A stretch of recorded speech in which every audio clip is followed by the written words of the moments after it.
Tonight on Cutting Edge.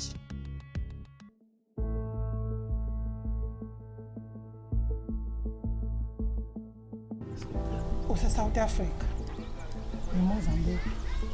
Oh. Yeah. They chased Nangi to Mpumalanga to a house. The man is not there in the house. They follow to other addresses. They are told the man has crossed to Mozambique with the victim.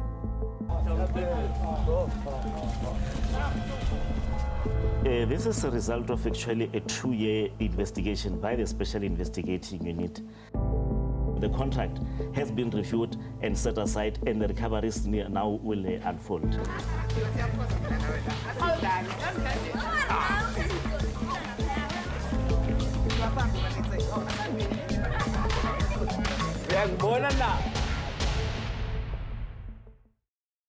Good evening and welcome to tonight's episode of Cutting Edge. My name is Ondela Mbana. Tonight's episode is about the update of our Borderless border story, where we filmed the illegal activities happening in the border fences that separate South Africa and its neighboring countries. Since we aired that episode, something has changed. The Special Investigating Unit has successfully moved to set aside a fraudulent 85 million rand contract awarded to ISF Shula Joint Venture for that very same Jersey barrier wall. Their investigation found only 5.59 kilometers of the planned 8 kilometers was completed, despite the 84 million rand being paid.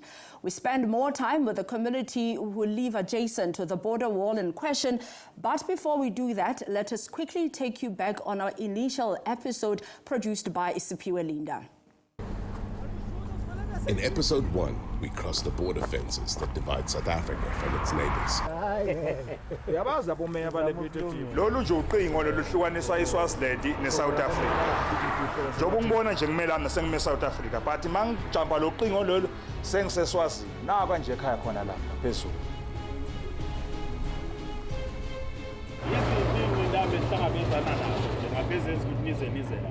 Hey, inkulu kakhulu bafo, kakhulu nje amathuba emisebenzi. Siyasogola kakhulu njengoba ngibekise nje kulo maclinic akude awatholakali kalula njengoba ngikhuluma nje kunabantu abadala abagugile lokumele ngabe balanda treatment yabo baze bathumele thina bazukulu noma bathumele noma ngibani bathi noma umlandele Peter Diff noma umla eBedgrave noma eJejuba. Ejejuba is the only hospital available in Pongolo.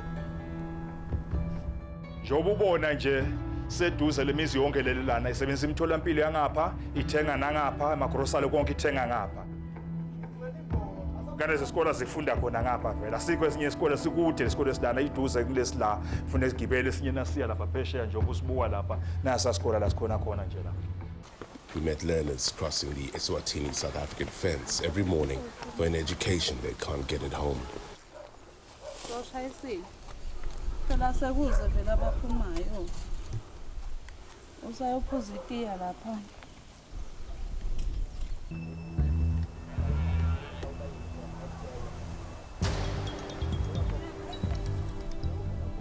They travel from Eswatini to the border fence.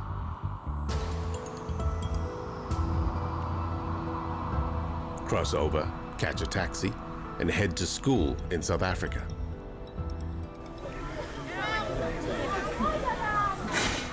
Locals even saw an opportunity to cash in on renting out accommodation to learners who live a distance from the border fence. Wanda Gina is one of the learners renting accommodation in South Africa. He's from Mbabane in Eswatini and started grade 11 this year. La ekhaya sichashile sibawu 10 sonke siphume eSwatini sonke sekuzofunda sekuthi asifundi ama grade afanako abanye bakwa grade 11 abanye bakwa grade 12 abanye bakwa grade 8 kodwa space sibawu 11 ngomnikazi wendle. Into engenze ukuthi ngizofunda grade 11 ngapha ukuzofuna amathuba angcono. Home away from home. For Wanda, residing here is better than crossing countries daily. Bakhona abahlala ngale abeca njalo umngcele mabeze esikolweni after school bese babuyele eSwazini mina ngakubona unappropriate because bese ngisasithola kahle nesikhathi sokudadisha sokufunda nesokubhala imisebenzi yesikole isikhathi esiningi usichitha emgwaqweni. Will South Africa ever find a solution to the unbudgeted burden of people utilizing these border fences to cross illegally, as in some areas the fences are literally a backyard fence for some homes?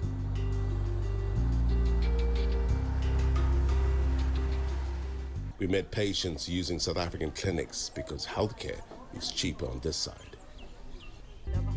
These Swati women selling on the streets are informal residents in South Africa, residing near the border fence in Mchololo, a community within the Pongolo municipality.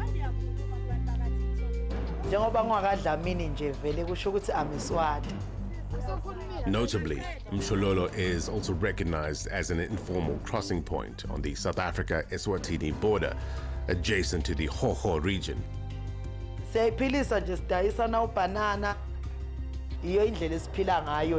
a better life in South Africa, some formed relationships with local men, having children and creating a sense of belonging.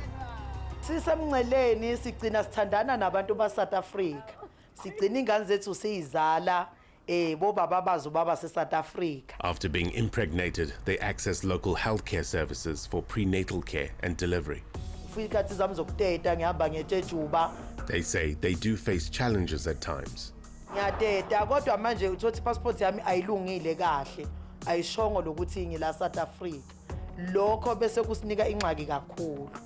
Even Swati learners benefit from South African healthcare systems. Namhlanje bengayile esikoleni nje bengaphathekile kahle mengokwenzeka isimo esifana nalesi ngigula ngiye esibhedlela eTshejuba. eTshejuba yasizakala manje? Ngiyasizakala. Akubi nenkinga? Azibiki inkinga. Madlamini says she's permanently relocated to South Africa. Mina nje sengihlala nezihlobo zami la South Africa, bafunda khona la South Africa. Once her kids get South African citizenship, she'll finally breathe easy. Ma-ID basengawathola abantwana esikolweni babanika inkinga kakhulu abantwana mabafunda without ama-IDs. But not everyone wants South African citizenship. As long as they can still access the country's facilities, they're sorted. Some are dropped off by public transport at the border fence daily.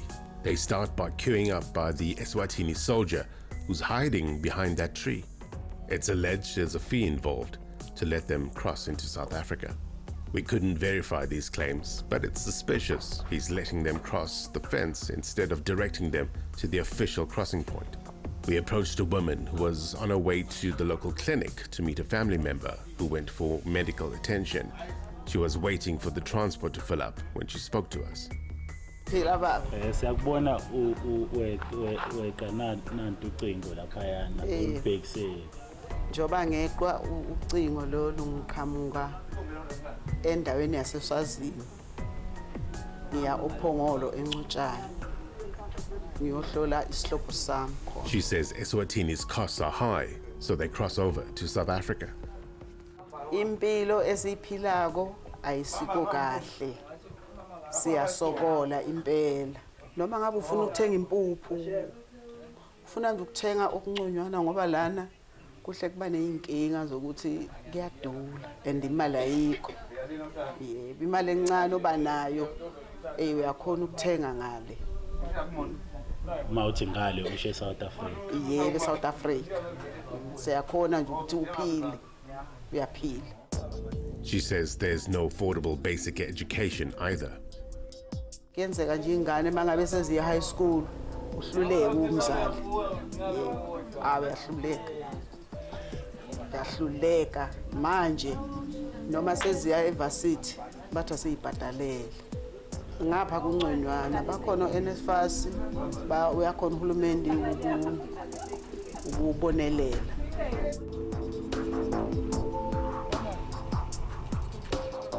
Amasoja ansokolisa.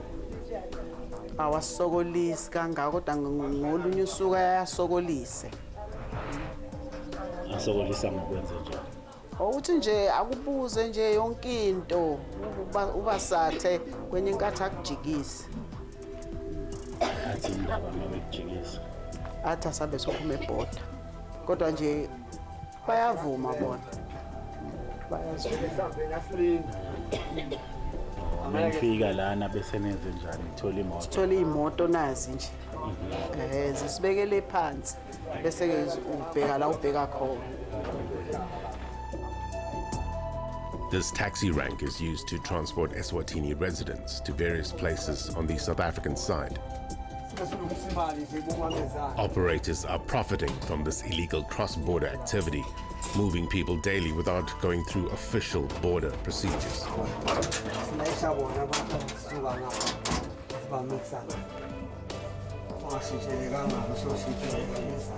The standard transport fare is 45 Rand per passenger for a single trip.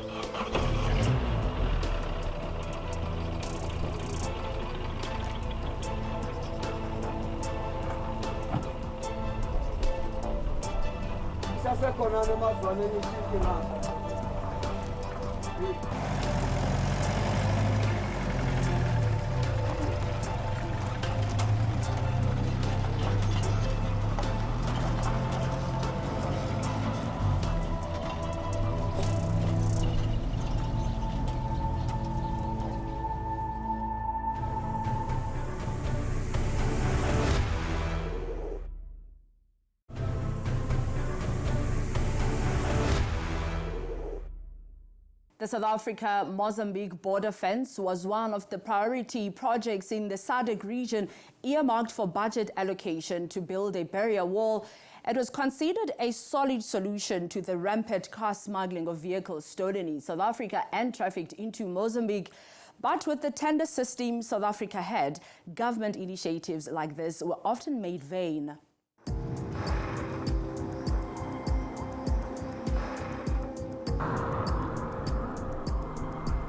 The border between Manguze, also known as Kwangwanase in KwaZulu-Natal, and Mozambique is officially crossed at the Kosi Bay border post. The post is located about 20 kilometers from Manguze town. It's a key crossing point to Ponta do Ouro.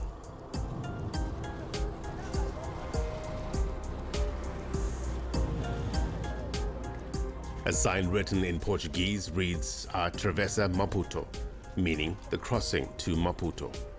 The sign points to the transport route or taxi lane that heads towards Maputo. This is also where people exchange currencies coming from and going to Mozambique.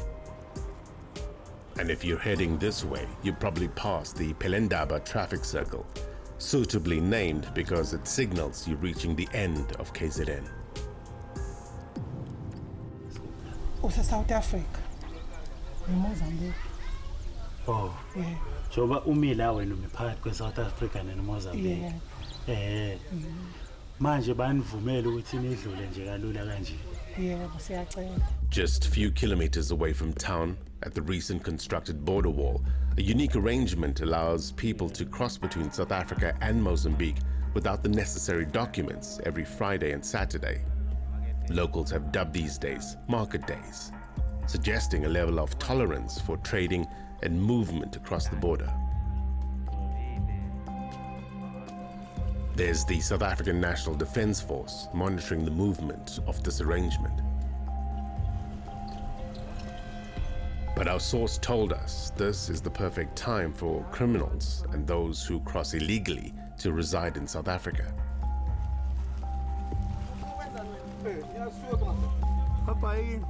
Questions are growing about the gaps between the Jersey walls. Were they built only to stop car smuggling?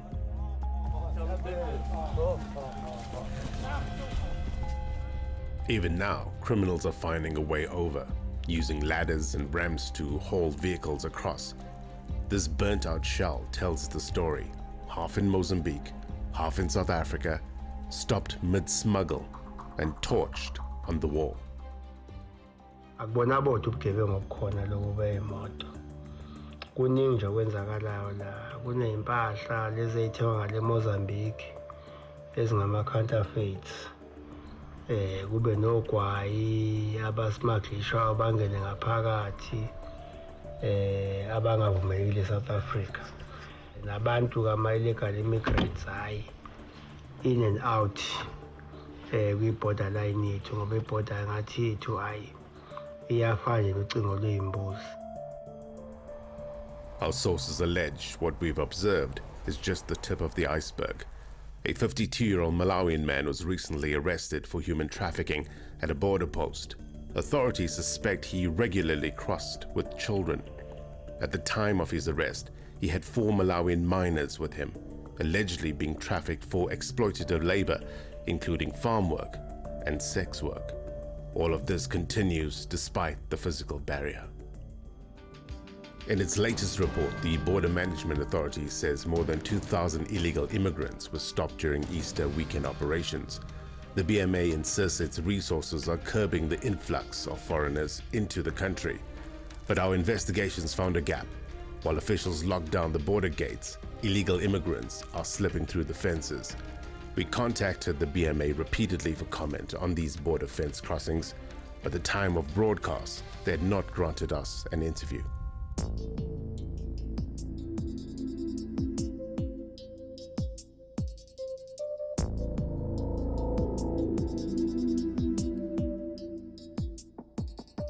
This is the KwaZulu-Natal border between South Africa and Mozambique. The SIU in its report says the wall was commissioned by the KwaZulu-Natal Department of Transport in response to community concerns about rampant cross-border crime, particularly the smuggling and trafficking of stolen and hijacked vehicles into Mozambique. The ISF Shula joint venture submitted fraudulent documents, failed to meet mandatory requirements, and left the project incomplete, despite receiving 84 million rand.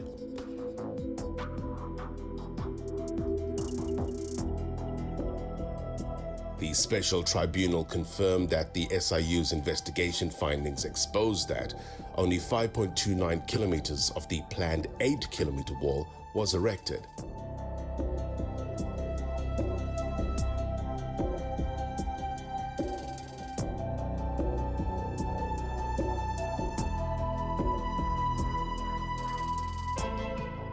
This forced the department to go out to tender again at an additional cost of 62 million rand for another company to complete the wall.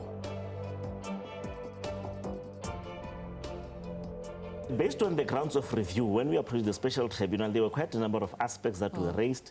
For instance, the compliance issues, statutory requirements and other legislative requirements were not met when this contract was awarded. The grounds of review, for instance, the BEE certificate was not up to date, the letter of good standing, quite a number of irregularities. So the order actually directs the special investigating unit to pursue the perpetrators, but also for the Department of Transport in KwaZulu-Natal to institute disciplinary processes as part of consequence management within the next 30 days. It was supposed to be 8 kilometers. They ended up doing about 5.29, which is about 74.7% of the work. 85 million rands was paid, and pursuant to that, when the contractor failed, they went to issue another tender of 62 million rands to complete about 2.4 kilometers or so, the remaining 24% of the work. That is a challenge in the sense that there was no proper accountability, the compliance standards, there was no proper governance. So the bid evaluation that took the decision at the time, as well as the evaluation committees, ought to account, hence the disciplinary processes. But we are happy as a special investigating unit that the contract has been reviewed and set aside, and the recoveries now will unfold.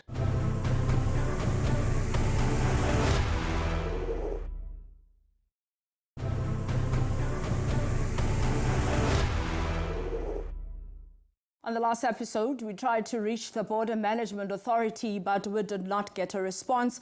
We wrote to them again, and here's what they had to say. With the work that we do and that we contribute in the space, we ensure that there are no illegal crossings of undocumented foreign nationals that happen through the official ports of entry at Kosi Bay and at Golela. However, The attempts for illegal crossings do occur along the borderline, outside the ports, where documented foreigners exploit the vulnerable segments of the borderline. But these areas, they are also patrolled by the BMA border guards and the South African National Defence Force. And we do a number of interceptions there.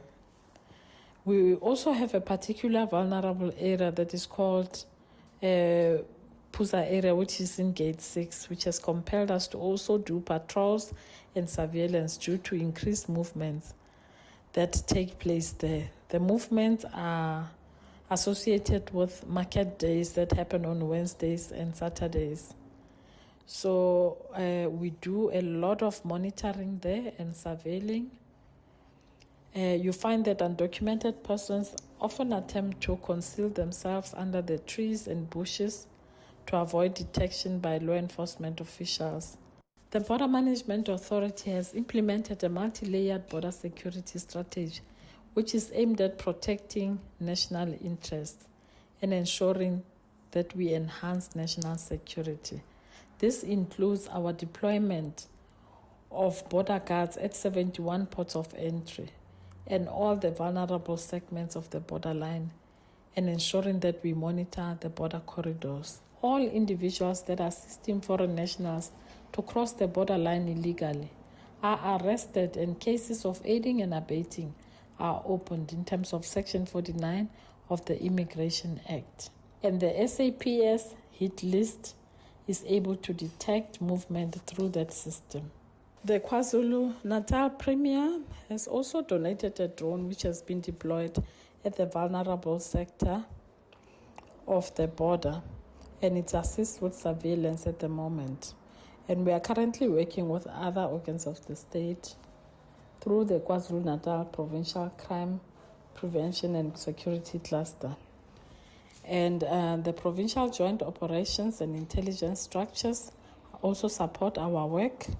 We also have joint operations that are being conducted to combat illegal migration, to conduct smuggling, and to ensure that there's compliance with regulatory frameworks. While the Border Management Authority acknowledges that much still needs to be done on the border wall between South Africa and Mozambique and has laid out plans for the future, crime along the fence continues. SABC and BMA authorities have recently exhumed the body of a wanted alleged car smuggler from a shallow grave in a house near the fence. Investigations are ongoing. This border fence also makes it difficult for SABC officials to do their job effectively. Criminals have found ways to commit crime in South Africa and then use the South African-Mozambique cross-border barriers to avoid being caught. Lieutenant General Mkwanazi, in his last appearance before the ad hoc committee, also presented the kidnapping case of KZN businessman Zachariah Desai. The case involved a 35 million rand ransom demand, and the investigation was complicated by its cross-border nature.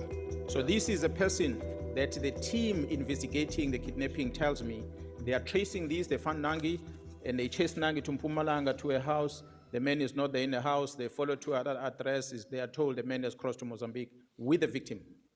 And the victim was released 2 weeks later and dumped next to the garage in the north of KZN, next to Mozambique border at Mangus. And was blindfolded, he did not know. Home Affairs says this man did not cross the border. The information the team says he ran with the criminal into Mozambique. Home Affairs says he didn't cross it. When he came back with a temporary passport arranged by the commission that side, this is how he was registered coming back into the country. The real work isn't just in building walls, it's in fixing the contracts, securing the gaps, and making cooperation across the border faster than the crime that exploits it. Until then, the border remains open, just not in the way it was meant to be. What we found along the border wall was clear. Communities were left exposed while millions disappeared into a contract that never delivered. The SIU's intervention may have stopped this one, but the bigger problem remains a system that too often turns good intentions into wasted money. For the families living next to the wall, illegal cross-border activity is still thriving, And that brings us to the end of tonight's episode. If you missed it, you can watch the repeat on Wednesday at 14:30 on SABC 1, SABC Plus, SABC News Channel 404, and on SABC Lehigh on Thursday at 9 p.m. And for more on what's coming up on Cutting Edge, you can listen to the following radio current affairs programs on Tuesdays: Apha Naphaya on Umhlobo Wedene FM, True News at 6 on True FM, and on Zibuya Nabazumi on Ikwekwezi FM. From me and the producers of the show, thank you for watching. Good night.